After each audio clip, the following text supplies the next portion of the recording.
Hello and welcome to another video. So today we're going to be taking a look at a Seraph Haven deck, although with the way these games went for this video, I will probably title it something along the lines of Who Really Needs Seraph, as Seraph didn't really win me any games in this case. It was definitely every other card in the deck that did the job, and I actually would consider dropping Seraph and just putting something else in at this point, as nearly all these cards work really well even without Seraph. Seraph's a great win condition. I reckon if I played it more, I could get it to come out, but as far as making this video went, I didn't see the need to just force Seraph all the time. I was just winning off pretty much board pressure, and I mean, that's something that Haven unfortunately can just do now. It can win off just purely board pressure from amulets, especially with City of Gold, and that's perfect. So we're going to get right into it and check it out. Also, the matches in this video are exclusively against Sword. That's because that's the only match I come up against in 5 games.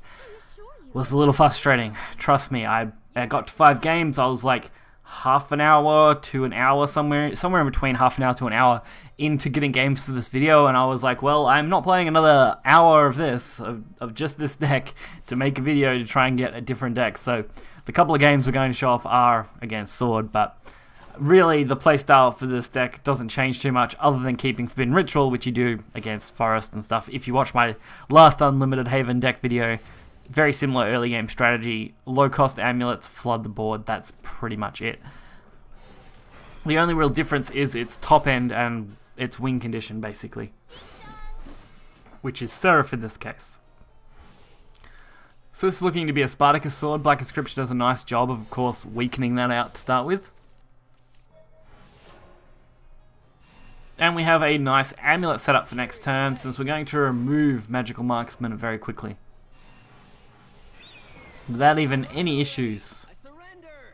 And since I don't really have any other option, Omen of Repose it is. This will allow them to get Spartacus out early, potentially, but at the same time it means they haven't had a chance to really dig through their deck for an extra turn on turn 4, which, playing Spartacus Sword myself a little bit, is usually when I can dig through 3 to 4 cards pretty quickly, or potentially wipe boards more, which is usually what I'll use. So it's really no surprise they conceded after not probably being able to deal with this board in its entirety in a single turn.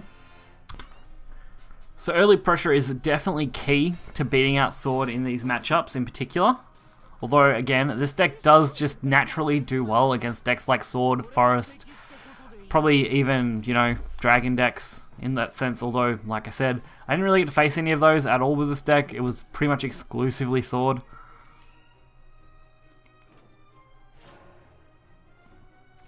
So starting us off turn 1, nothing to play. I won't use Sword Tomb even in this deck, not on turn 1. Just seems like a waste to drop it when I can use it for its double draw effect, especially when I'm not really playing any other followers in the early game at all. So this is a pretty free turn just to play the Moriekrim.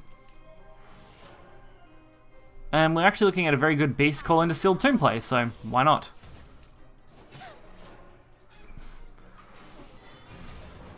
Didn't really get the hit I wanted, but sometimes you don't get to choose. So Forbidden's Teachings for extra draw power. Hoping to dig out some useful cards. We already have Decree, which is going to be pretty nice, as at first I thought they were playing Spartacus, and I would still lean to believe that's what they are playing. But they've also looks like they have a Storm element, so they might be playing a hybrid Spartacus Storm deck, which apparently exists.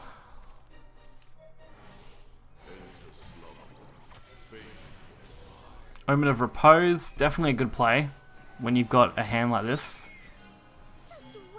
and a board like this to actually deal with.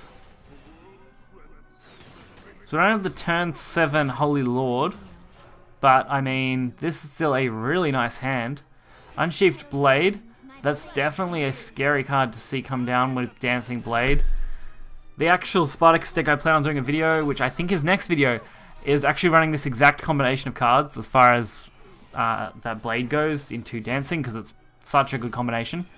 I do want to completely stop that though, so we are going to force the Holy Dogma play, since we do only actually need 2 procs anyway to spawn the Seraph if we get it.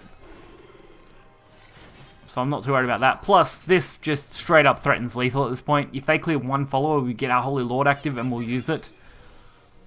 So worst case scenario for us, they wipe out entire board. Best case scenario, they clear one thing. Medium scenario, which is the more likely, is that they clear a couple of things, but it's not enough to deal with this Holy Lord, and we win the game, which, as you can see here, is exactly what happens. So it worked out to be a very neat lethal.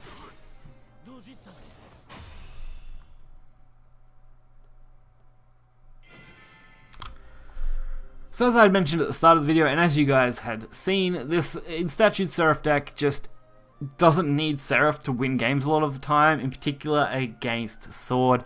It's probably not the greatest representation for this deck. If in the future, next expansion probably, since I'm probably not going to get a chance to do another video on this deck before that, I would definitely recommend, having a bigger sample size to play against. At the moment, Sword is just dominating the unlimited ladder as we get close to the expansion, and really I didn't get to have much variety in doing this video, so sorry about that for you guys, of course. It's a little disappointing, but I mean, it shows off everything else in this deck pretty nicely, all of its early game, all of its strengths up until getting to Statute Seraph, which is pretty much what you're doing. You're going to set up a nice board like you saw in the couple of matches where our opponents pretty much had conceded at that point, or in the last case lost straight up to Holy Lord, to set up for the Statute Seraph, which you've already got draw power for things like that with Globe of Stairways, where you can potentially draw it, a lot of other decent draw cards to get it. It really just comes down to luck on what you can pull, and if you already have City of Gold, you only need to have one Healing Prayer, one Holy Dogma, or a combination of Omen and Healing and Dogma in some form, just two of those, to win the game on turn 9, if you get dragged out that far, which of course is highly possible. Just in nearly every game I'd played, I never got to that spot. So if you guys did enjoy the video, be sure to hit the like button and subscribe for more content. You will find the deck list in the description below. Until next time, see ya.